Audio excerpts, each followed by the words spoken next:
Hari ini temanya sangat menarik dan untuk saya secara pribadi juga begitu relate ya, begitu relate. Jadi saya juga senang sekali bisa membagikan bagian ini walaupun aslinya bukan jadwal saya, tapi saya senang sekali. Wah, ini gue banget ini temanya gitu. Ya, jadi kita akan merenungkan bersama-sama sandwich generation atau generasi sandwich, suka duka, sandwich generation. Kita akan mendasarkannya dari bagian firman Tuhan, satu ayat saja, 2 Korintus 12 ayat 9. Demikian firman Tuhan. Tetapi jawab Tuhan kepadaku, cukuplah kasih karuniaku bagimu, sebab justru dalam kelemahanlah kuasaku menjadi sempurna. Sebab itu terlebih suka aku bermegah atas kelemahanku, supaya kuasa Kristus turun menaungi aku. Ya. Sandwich, sebelum sandwich generation, sandwich dulu. Kalau secara sederhana ya dibilang roti lapis, ya. Atau mungkin yang lebih tepat roti apit, ya, atau roti jepit. Ya, jepit. Jadi ada roti di satu sisi, di sisi lainnya ada roti, di tengah-tengahnya ada isiannya. Ya, ini salah satu gambar yang saya ambil. Ada sayuran di dalamnya, ada daging. Terserah kita sih, mau isi jengkol juga boleh. Cuma ini karena budaya barat nggak ada jengkol, ya kalau kita kearifan lokal boleh. Mau tambah jengkol, mau tambah pete, mau tambah keju, mau tambah apa, terserah. Ya, yang pasti rotinya itu minimal 2 buah. Ya, ini 3 yang digambar ini, nggak masalah. Berapa lapisnya nggak masalah. Yang pasti dia ada di satu sisi dan di sisi lainnya itu ada roti, lalu dia ada tengah-tengahnya yang menjadi isiannya. Nah, jadi kalau sandwich generation itu bagaimana sih? Ya, tadi sebenarnya dari gambar awal udah kelihatan, ya. Ya, tahu siapa itu, ya, bukan hanya apa itu, tapi siapa itu sandwich generation. Ya, sandwich generation mengacu kepada mereka atau orang-orang yang berada di tengah-tengah minimal 2 tanggung jawab, ya, merawat orang tua yang menua sekaligus membesarkan anak-anak, atau kalau konteks yang belum menikah mendukung adik-adik yang belum mandiri. Nah, itu ya. Jadi dia terjepit, dia ke atas harus bertanggung jawab, dalam hal ini adalah orang tua, ke bawah juga dia bertanggung jawab, entah itu anak, entah itu keponakan, entah itu adik, malah kadang-kadang lagi ada yang nanggung kakaknya juga atau abangnya. Kenapa? Karena mereka tidak mandiri, ya, tidak mandiri atau kekurangan lah kehidupannya. Belum lagi kita memikirkan yang lain, belum lagi dalam pelayanan, karena dalam pelayanan walaupun kita bisa mendapat penghasilan, tetapi kita juga memberi kepada pelayanan. Belum lagi orang dari teman misalnya, ya. Karena ada orang berprinsip agar silaturahmi tidak terputus, pinjam dulu 100. Nah, kalau mulangin syukur, ya. Ada orang yang striknya keren. Ya, saya pernah kena tuh. Dikit, minjem dikit, dipulangin, naik, dipulangin. Pas udah mulai gede udah nggak dipulangin, jadi kena prank, ya. Cuma ya apa boleh buat. Akhirnya bukan karena supaya silaturahmi tidak terputus pinjam dulu 100, justru gara-gara salah ratus silaturahmi bisa terputus. Nah, jadi itu ya, dari berbagai hal kita bisa jadi terjepit dari berbagai sisi. Tadi minimal 2 ya, ke atas orang tua, lalu anak atau adik-adik atau siapapun. Tapi bisa tambahannya bisa banyak seperti yang saya katakan tadi.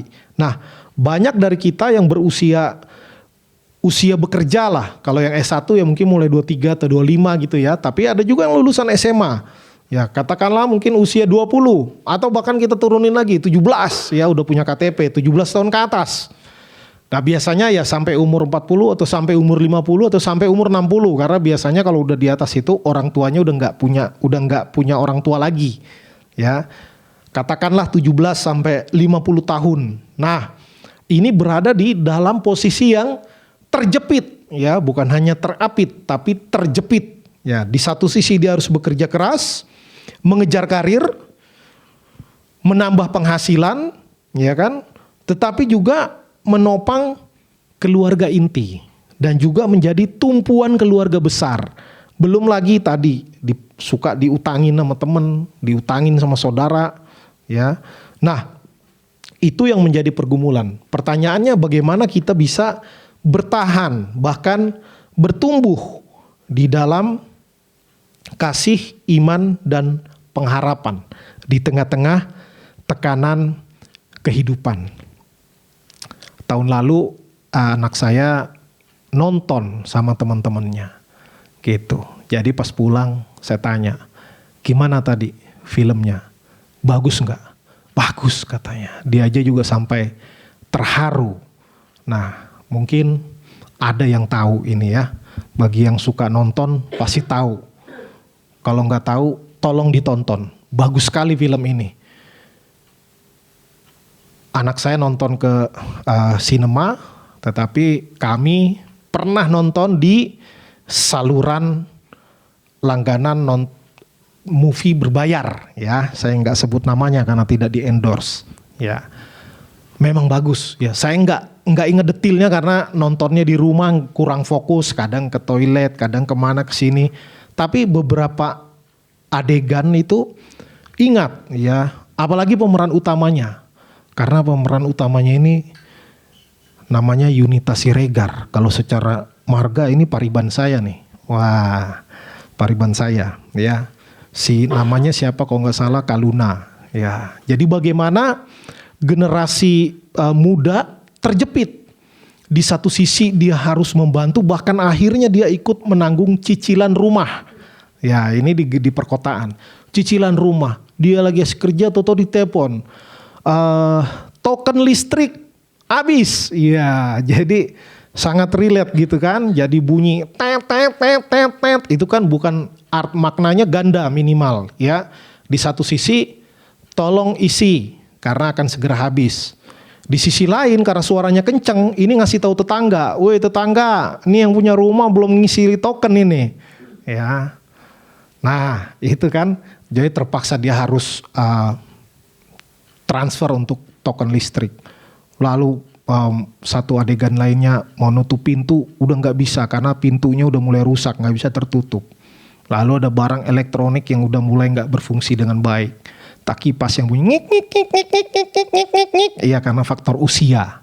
Ya otomatis banyak sekali yang harus dikeluarkan. Maka dia harus berhemat. Ya berhemat udah bisa dibilang frugal living. Ya frugal living. Supaya apa? Supaya dia bisa mengejar impian, tapi di saat yang sama dia harus menanggung cicilan ini dan itu. Wah, makanya mukanya nggak senyum, ya. Kalau di sini teman-teman ada yang senyum terus, kemungkinan tidak punya cicilan atau cicilannya sedikit. Nah, jadi mau hidup lebih serius, tambah cicilan, pasti nggak semudah itu tersenyum, ya mikirin. Apalagi kalau nanti kalian udah berkeluarga, punya anak, ya mikirin SPP, mikirin susu, mikirin pampers, belum lagi orang tua mau berobat lagi, transportasi ke rumah sakit lagi, kadang-kadang ada obat yang tidak ditanggung BPJS, wah macam-macam, ya.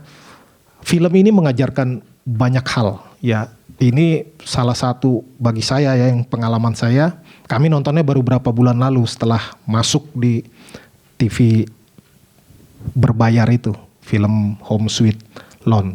Harusnya kan Home Sweet Home, ya. Tapi Home Sweet Loan, ya dibilang ada sweetnya sih iya, karena ketika kita mencicil rumah nanti rumah itu akan jadi milik kita. Tapi cicilan itu minimal belasan tahun, bahkan sekarang sampai 20 tahun. Ya, jadi berat sekali pengalaman si pemeran ini. Ya. Yang saya suka ya ini salah satu film terfavorit saya tahun lalu, ya. Tahun lalu bagus sekali ceritanya dan sangat relate dengan kehidupan keseharian dan mungkin di antara kita juga ada yang begini. Nah, makanya kenapa saya suka, karena juga saya bagian dari pencicil ini. Ya, tiap bulan harus nyicil. Tiap bulan harus nyicil, belum yang biaya yang pasti-pasti, tapi ada cicilan yang harus dibayar selama 10 tahun terakhir. Wah, nggak gampang ya, karena penghasilan kita ya tahu sama tahulah ya, 12-13 ya, atau 13-14, beda-beda tipis.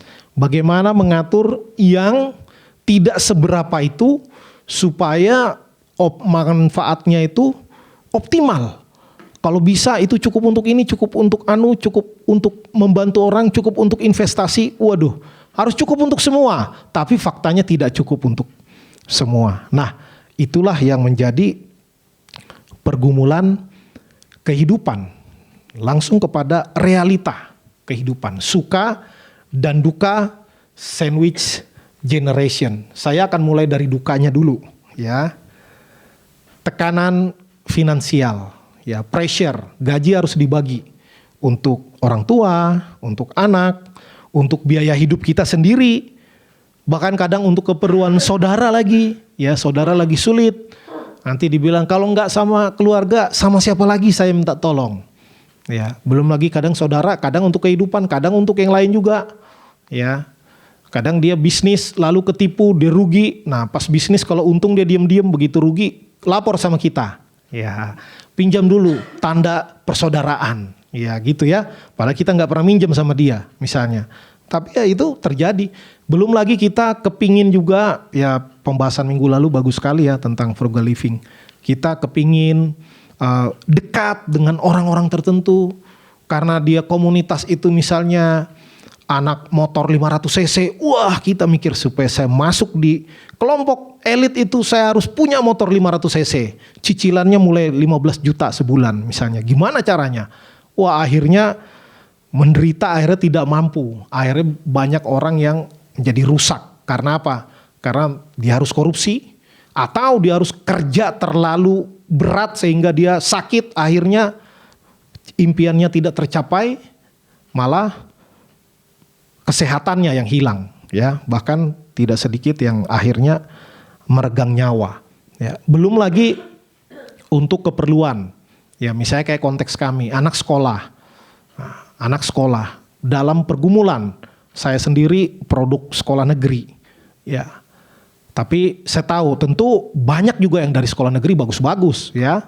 Presiden kita yang sebelum yang sekarang juga dari sekolah negeri, ya mulai dari kecil SD, SMP, SMA sampai kampusnya kampus negeri. Beda dengan presiden yang sekarang, memang privilege ya, sekolah pun kalau nggak salah saya SMA-nya di Swiss atau di mana. Ya karena apa ya? Karena dia punya privilege. Nah, jadi tekanan finansial ini luar biasa dan memang banyak orang yang mimpinya di satu sisi mimpi besar itu bagus, tapi kalau terlalu memaksakan dan tidak sesuai, ya maka banyak yang frustasi, stres, ya bahkan menjadi rusak hidupnya. Ya, ada banyaklah cerita, mau kita searching juga banyak. Ada cerita ya bahasa anak muda, ya dibilang ada ayam kampus, ada mahasiswa yang harus menjual diri. Kenapa? Demi gaya hidup, demi handphone spek terbaik yang keluaran baru, laptop yang paling bagus, ya butuh uang 35 juta untuk beli laptop paling keren, uang bulanan cuma dikirim 1 juta, gimana bisa ngejar? Jual diri, ada yang jual narkoba, ada yang macam-macam, ya macam-macam, ada yang jadi simpanan om-om dan lain sebagainya. Nah, jadi karena apa? Karena butuh biaya hidup. Ada juga yang karena harus ngirim uang ke kampung, ke orang tua, ya sementara gaya hidup meningkat terus, akhirnya ya begitu, akhirnya jadi rusak, ya kemudian bukan hanya finansial, emosional juga, ya ada orang yang bodoh amat lah, lu susah urusan lu, keluarga susah urusan keluarga, saya susah urusan saya sendiri, ya tapi orang yang bertanggung jawab, ya orang yang bertanggung jawab pasti punya beban. Ya, kalau orang tua saya susah, kalau orang tuanya financial freedom sih santai, ya. Financial freedom, dia udah banyak simpanan, banyak aset. Malah bukan kita yang ngirim, kita yang dibantu. Kamu butuh apa? Wah iya mah ini nggak punya motor. Wah dikirim mobil. Ya kalau gitu enak ya. Itu bukan sandwich generation namanya. Nah sandwich generation ini yang orang tuanya juga punya kebutuhan finansial yang mau tidak mau sebagai seorang anak akan terpanggil. Itu bagian dari tanggung jawab saya. Saya nggak mampu ngasih banyak, sedikit pun saya wajib memberi. Wah itu beban berat itu. Beban berat. Apalagi orang yang punya talenta untuk berbagi. Ya, berbagi itu juga talenta. Ya, berbagi itu talenta. Rasanya kalau ada orang susah kita kepengen nolong gitu. Padahal orang susah ada lebih dari 1 miliar. Nggak mungkin kita tolong semua. Saudara kita pun mungkin yang susah ada 50 orang. Nggak mungkin juga kita tolong semua. Orang kita juga untuk mencukupkan diri aja harus mengatur sedemikian rupa. Nah itu nggak mudah juga, tekanan emosional. Apalagi orang curhat sama kita, apalagi masih saudara, nangis. Nggak minta tapi curhat. Gimana cara Tuhan ya menolong saya gini-gini. Oh kita terpanggil, rasanya nih mau cabut dompet, cabut ATM, kasih nih pinnya ini terserah kamu, kapan aja kamu pakai, berapapun ambil aja, walaupun isinya cuma berapa ratus ribu doang misalnya. Nah itu tekanan emosional, belum lagi waktu, ya waktu terbagi. Kadang karena kita terlalu banyak yang kita tanggung sehingga kita tidak punya waktu untuk diri sendiri, nggak ada me time, nggak ada waktu untuk pasangan. Ya ada orang yang sampai harus bekerja di 2 tempat, di 3 tempat, supaya apa? Supaya bisa bantu orang tua juga. Supaya bisa anaknya les ini les itu misalnya. Yang tidak murah apalagi di kota. Sehingga kadang waktu udah habis terpakai. Sehingga wah kerjanya keras keringetan terus. Begitu masuk gereja tidur. Begitu dengar khotbah tidur. Kadang bukan karena jahat. Karena dia emang kerjanya banting tulang setengah mati. Ya. Dan di jalanan misalnya abang ojol atau gimana gitu kan, begitu kena ruangan AC, wah ini saat yang tepat untuk istirahat biarpun cuman 30 menit. Syukur-syukur khotbahnya 1 jam, tidurnya bisa lebih panjang misalnya. Ya, bisa jadi seperti itu. Wah itu nggak gampang jadi sandwich generation. Ya, boro-boro lagi dia mau renungan, mau ikut PA, menggali tafsiran ini, tafsiran itu, bahasa asli. Waduh, udah nggak kepikiran lagi tuh. Udah gak kepikiran. Hari Minggu bisa ke gereja aja udah puji Tuhan. Apalagi mau ibadah tengah minggu. Boro-boro. Nah akhirnya banyak sekali dari orang sandwich generation ini merasa sendirian. Hidup kok berat sekali ya. Dan tentu karena dia sandwich generation, kalaupun dia beli barang, dia pasti karena fungsi. Gak bisa untuk gaya karena memang gak ada budgetnya. Ya. Kalau beli motor, kalau bisa yang second. Kalaupun yang baru, apa yang paling murah ya? Yang penting bisa jalan, selesai. Ya, kalau bisa jalan kaki aja. Punya HP, yang penting ada internetnya. Ya, mau RAM-nya cuman 512 megabyte ya dulu ada tuh, sekarang udah nggak ada ya. Sekarang udah canggih-canggih. Nggak apa-apa, yang penting bisa telepon, bisa dapat WA, numpang di WiFi kantor, ya, atau numpang di WiFi tetangga, ya. Ada yang gitu ya, numpang WiFi tetangga dikasih karena yang punya WiFi tahu dia nggak mampu untuk bayar WiFi bulanan. Akhirnya otomatis nggak punya apa-apa, nggak ada barangnya yang melekat pada dirinya, nggak ada yang keren. Otomatis orang mayoritas ya karena sistem dunia ini memandang Anda berharga tergantung apa yang Anda pakai, apa yang Anda kendarai, di mana Anda tinggal. Ya kita nggak bisa marah dengan itu karena orang dunia yang begitu.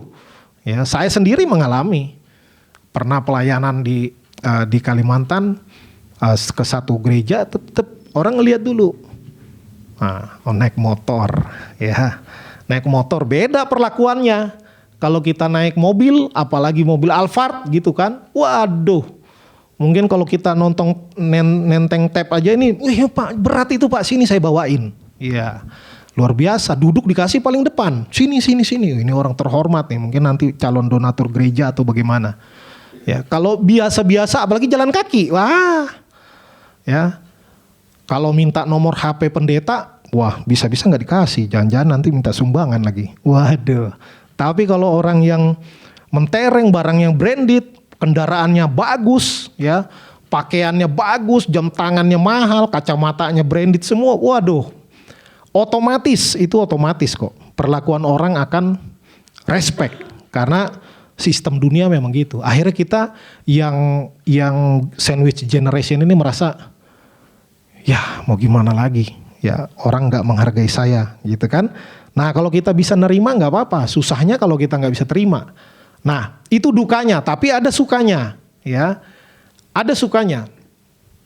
Kita menjadi saluran berkat. Nah itu. Menjadi saluran berkat tentu secara material juga iya. Tapi ada orang yang gak butuh sumbangan kita. Dia cuma butuh didengarkan oleh kita, dia butuh nasihat kita, dia butuh didoakan. Atau dia cuma butuh didengarkan aja tempat kita curhat. Oh itu puji Tuhan. Ya, itu yang kiranya bisa menyemangati kita. Lalu kita bisa membalas kasih orang tua. Walaupun biasanya enggak selevel dengan kasih orang tua kepada kita.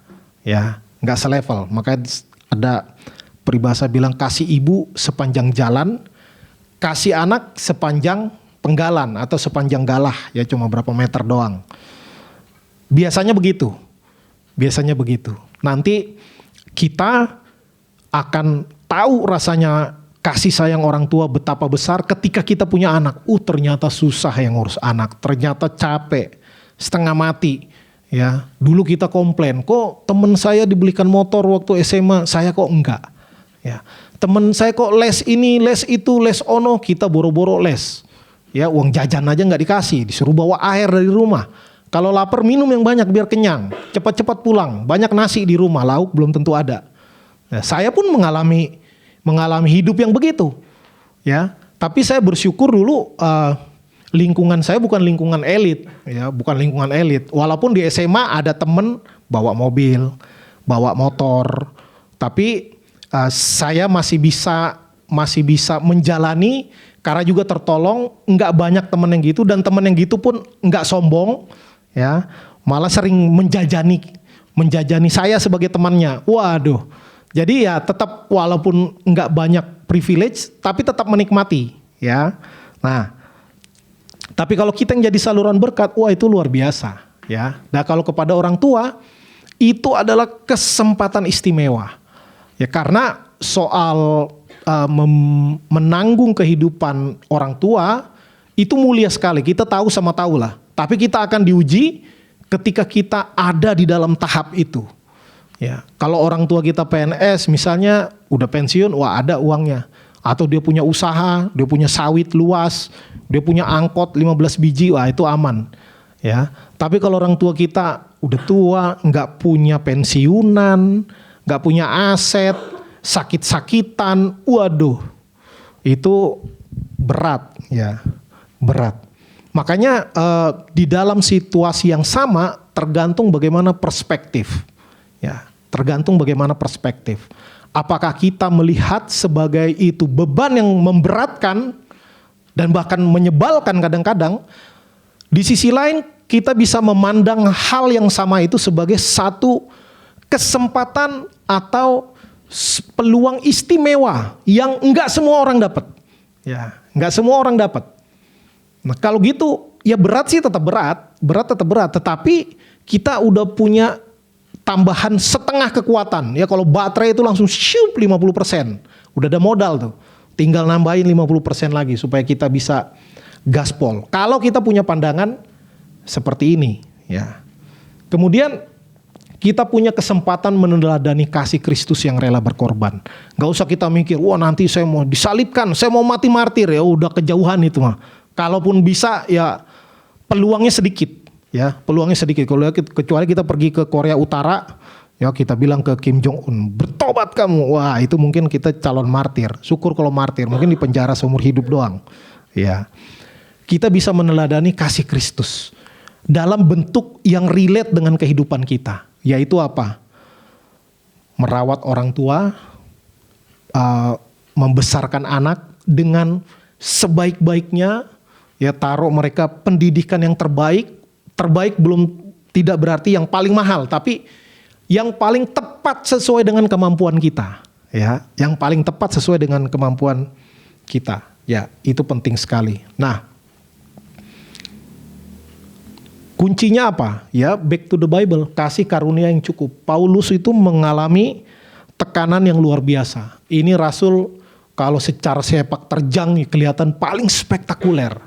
Ya, tetapi dia secara khusus diberikan duri dalam daging oleh Tuhan. Banyak tafsiran tentang ini, nggak penting tafsirannya.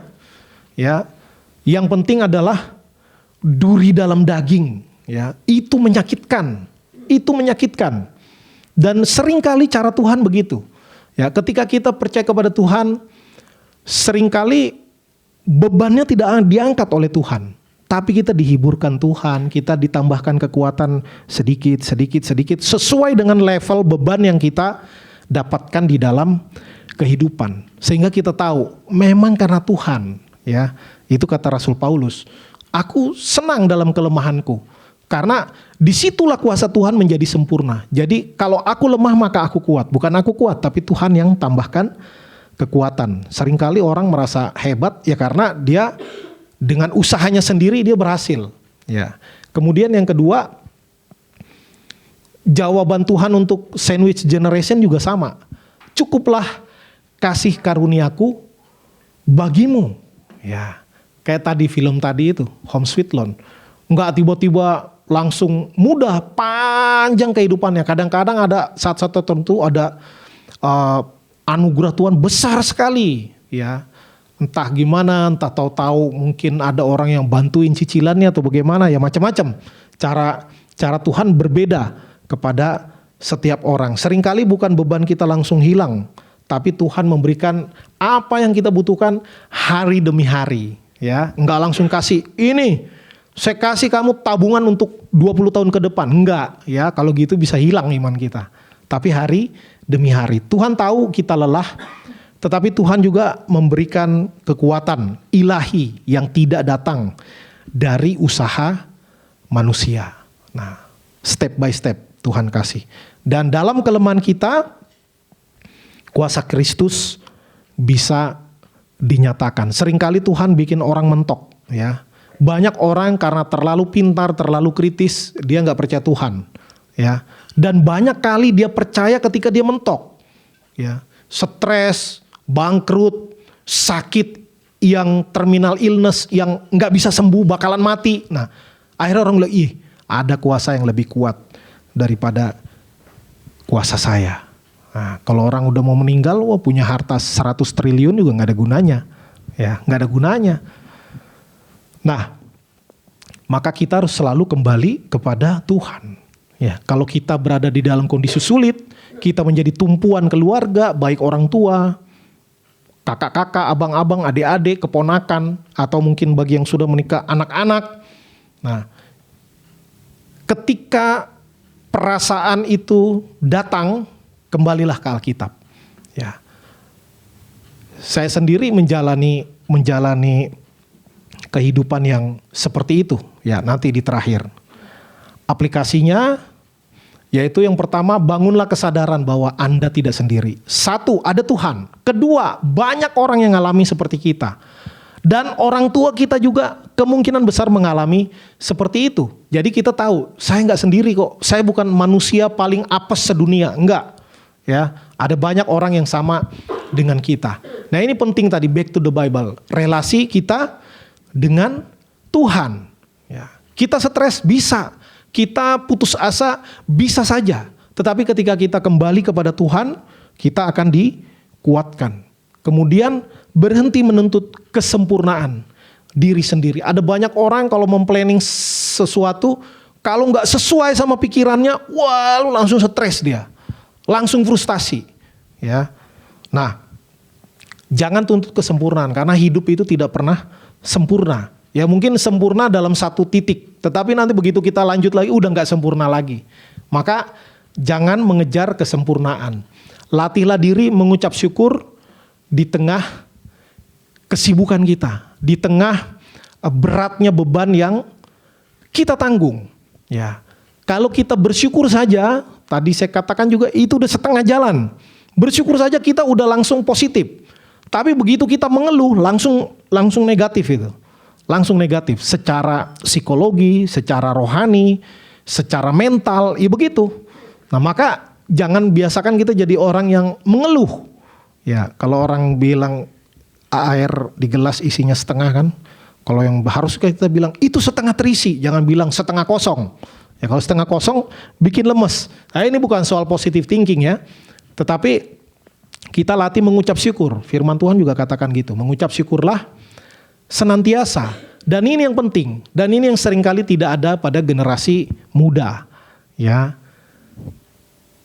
hidup hemat, frugal living. Ya, saya berupaya ikut frugal living, walaupun juga enggak yang terlalu berlebihan, enggak. Ya, ada keinginan tertentu, ya kalau bisa, tapi juga jangan berlebihan, seperti itu. Nah tapi memang hidup hemat mau tidak mau, kecuali kita memang orang privilege ya, warisannya miliaran atau ratusan miliar.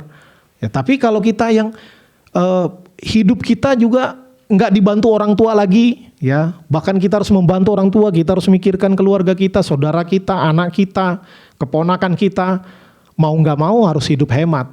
Ya kita analisa mana yang perlu dihilangkan. Kalau biasa kita nongki ngopi cantik di yang tempat-tempat yang bagus untuk diposting, ya nggak usah lagi, ya nggak usah lagi. Kalau mungkin dulu tiap bulan 2 kali nonton sinema, ya mungkin lebih murah kalau kita langganan yang berbayar, atau tunggu aja nanti lama-lama juga masuk di YouTube juga gratis nontonnya, misalnya, atau nonton reviewnya aja lah di YouTube, udahlah, udah cukup bagiku, ya gitu. Hidup hemat penting sekali. Bukan hanya sekadar, memang banyak orang bilang hidup hemat supaya apa? Supaya nanti kaya, ya. Ya bisa jadi sih nanti kaya. Tapi pandangan kita yang lebih luhur, yang lebih mulia, bagaimana kita hidup hemat supaya kita lebih banyak bisa menyediakan cadangan dana untuk keperluan-keperluan darurat. Ya memang ilmu ekonomi gitu, harus kebutuhan darurat dulu. Jangan uang kuliah dipakai buat beli saham, udah salah itu. Ya, udah pasti boncos. Ya. Tapi menabung supaya nanti dana darurat, kesehatan untuk keluarga, ya. Walaupun kita nggak bisa ngasih banyak misalnya, tapi sedikit pun harus bisa ngasih. Maka jangan sampai kita anak muda gaji katakanlah 2 juta. Pengeluarannya 3 juta, sejutanya dari pinjol misalnya. Wah itu udah keliru. Kita harus cut pengeluaran yang gak penting. Nah itu tanggung jawab kita, sisanya ya kasih karunia Tuhan. Kesaksian kehidupan, ya kami dari dulu gak pernah kaya, sampai sekarang juga gak kaya. Ya. Tapi Tuhan izinkan di beberapa fase kehidupan itu bagaimana menanggung orang tua dengan full. Dulu waktu saya pelayanan di Batam dengan istri, orang tua saya dengan situasi yang udah cuman terbaring di tempat tidur, saya bawa ke Batam, papa mama saya, abang saya ikut juga nganter. Lalu tinggal dengan kami 2,5 tahun. Lalu ketika saya bergabung dengan Yayasan Mika ke Sekolah Kristen Makedonia, orang tua mau saya bawa nggak mau. Dia bilang kalau saya meninggal nanti susah dibawa ke kampung, saya mau dikubur di kampung.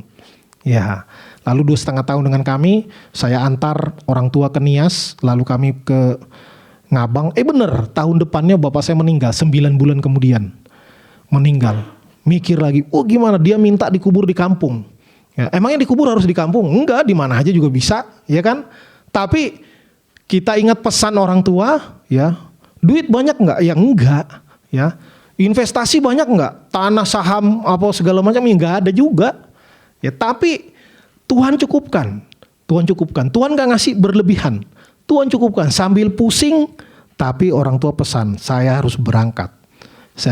Akhirnya pas acara, ada yang nyumbang, cukup. Bisa lagi saya ongkos pulang, balik ke Ngabang. Lalu, tahun lalu, waktu saya ke Jakarta, baru 2 minggu sini, orang tua saya bawa ke rumah. Ya, kebanyakan duit? Enggak. Mau pamer? Enggak, beneran berat. Obat ada yang gak ditanggung BPJS lah, apa segala macam, beli ini, beli itu, beli susu. Waduh, pusing. Tapi saya jarang cerita sama orang yang begitu-begitu. Tapi Tuhan selalu cukupkan, dan nggak pernah sampai nggak makan sehari karena nggak punya beras gitu. Pernah sih nggak makan karena beras habis, ya pergi beli gitu ya. Jadi ya memang nggak gampang. Sampai mama meninggal, diskusi keluarga, dari keluarga mama bilang, bapakmu di kampung masa mamamu di Jakarta, jangan pisahkan katanya. Emangnya orang meninggal ngobrol-ngobrol gitu kan? Nggak juga, roh kembali kepada Tuhan, mau dikubur di mana kayak nggak ada kuburan juga nggak apa-apa kalau kita berpikir kritis ya. Tapi ya menghargai pesan dari keluarga, oke, usahakan pulang kampung ya. Dan sering kali begitu, bukannya udah kebanyakan duit nih aman nih gampang aja, enggak, sambil pusing itu. Tapi berserah kepada Tuhan, pasti Tuhan cukupkan. Waktu istri saya sakit juga di Kalimantan itu angkat rahim non BPJS. Banyak sekali butuh biaya. Duit banyak ya, enggak, kapan bisa banyak duit ya, kita tahu sama tahu lah. Nah, tapi Tuhan cukupkan loh. 100 juta, duit dari mana? Bingung juga. Orang ngasih dikit dikumpulin cukup. Ya, cukup. Non BPJS. Ya. Ya bersyukur ada bantuan dari gereja, ada bantuan dari yayasan, tapi ya seberapa sih yang bisa dibantu? Kita pun nggak bisa ngarep macam-macam ya kan. Ada yang bantu itu syukur. Orang nggak bantu juga nggak salah juga. Ya orang yang sakit kita, gitu kan. Tapi Tuhan cukupkan. Ya cukup aja. Ya. Lalu sekarang tahun lalu mertua perempuan meninggal. Lalu karena mertua laki-laki sakit di kampung di Manado, susah berobatnya, bingung ngatur-ngaturnya, udah bawa aja ke Jakarta, ya, bukan karena udah financial freedom, bukan, tapi karena melihat ini kesempatan dari Tuhan, ya. Mungkin ada orang berpikir atau kadang-kadang kepikiran juga, mungkin kalau dari dulu kita nggak banyak kejepit ini itu nanggung sono nanggung sini, ya, udah bisa beli mobil kali ya, kadang-kadang kepikiran begitu. Tapi dengan penuh kesadaran, saya berani katakan, lebih baik nggak punya mobil tapi bisa membantu orang tua, daripada saya gaya tapi orang tua nggak bisa makan. Wah, itu bagi saya dosa besar. Ya, maka sampai sekarang kami berupaya hidup hemat, tapi anak sekolah baik, anak bisa les, puji Tuhan, cukup. Nggak perlu saya ke restoran hebat, ya abang-abang sama aja kok, nasi goreng abang-abang sama nasi goreng restoran, cuma bedanya kalau di foto sama di posting. Makanya saya nggak pernah posting. Orang beli nasi goreng abang-abang gerobak gimana mau diposting, ya kan? Nanti orang pikir bukan hidup sederhana. Dia nih jangan-jangan mau minta sumbangan ini, mau dimiskin-miskinkan gitu, ya enggak, ya. Jadi seperti itu, supaya bisa menolong. Ya, seperti sekarang pergumulan orang tua udah selesai operasi, mau diantar ke kampung. Ya modal iman, pasti nanti ada caranya, cara Tuhan. Nggak perlu kita posting-posting atau titip pokok doa ya, nggak punya ongkos, wah. Ya, kadang itu strategi nyari dana ya. Kita nggak cerita kemana-mana. Ya tunggu aja, nanti pada waktunya begitu ada, ya kita anggap itu dari Tuhan. Ya kita lakukan bagian kita, ya. Dan selanjutnya bagaimana nanti? Ya kita juga nggak bisa tahu pasti. Yang pasti kita memanage keuangan yang terbatas itu sebaik mungkin supaya dengan yang terbatas kita bisa melakukan yang optimal. Walaupun ada banyak hal yang harus disingkirkan, mimpi-mimpi, keinginan, mengikuti tren, ya nggak bisa atau belum bisa. Ada waktunya kalau Tuhan nanti kasih. Nah kiranya ini menolong kita semua untuk apa? Kalau kita belum berada di posisi sandwich generation, orang tua kita mampu bahkan kirim ke kita tambahan, ya puji Tuhan, ya jangan, nggak usah minta jadi sandwich generation. Tapi setidaknya ini mempersiapkan kita. Kalau waktu kalian tiba nanti jadi sandwich generation, bisa siap. Ya, bisa siap. Tapi kalau sekarang sudah di sandwich generation, gimana saya mau merit? Saya harus nanggung adik-adik saya begini begitu. Gimana saya mau studi lanjut? Banyak kali yang harus saya bantu. Jangan nyerah, jangan menyesal. Itu kehormatan. Ya, dengan gitu kita akan nanti ketika Tuhan tolong kita setap demi setap, itu jadi kesaksian kita. Jadi kesaksian kita untuk menguatkan orang, membangkitkan pengharapan dari orang, ya. Karena itulah yang tidak akan lepas dari kita, dan itu juga yang akan menjadi teladan bagi anak-anak. Ya, oh dulu opa, oma, opung dulu di rumah kami. Ya, kami ngatur makanan, nggak pernah pergi ke restoran kekinian, nggak pernah, masak terus di rumah. Ya, masak terus. Ada duit lebih, dikit-dikit ada, tapi ya nanti ada gunanya untuk yang lain. Ya, daripada untuk lebih baik kita menunda kesenangan sekarang supaya kita ke depannya hidup lebih baik dan bisa membantu lebih banyak lagi. Ya, kiranya firman Tuhan ini menguatkan dan menolong kita semua. Amin. Kita berdoa.